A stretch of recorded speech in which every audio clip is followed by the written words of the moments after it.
طبعا بعد الاداء السيء، فاحب اقول لك لو حابب تشوفها كده فكولر هيوريها لك، لو حابب تشوفها كده فكولر برضه هيوريها لك، فلو حابب تشوفها الناحية التانية برضه كولر هيوريها لك.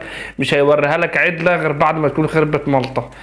اللي بيعمله كولر ده نهايته ان كولر هيرحل، زيه زي اي مدرب بيجي اول سنة بيديك حاجات تحسسك ان في مدرب ماسك الفريق، وبعد كده يعني بيختفي.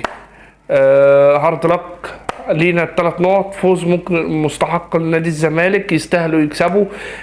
في كل مره انت بتراهن على ان انت تكون رد فعل، بتراهن على ان الحارس بتاعك يتالق يصد الكوره، بتراهن على ان الفريق اللي قدامك يضيع.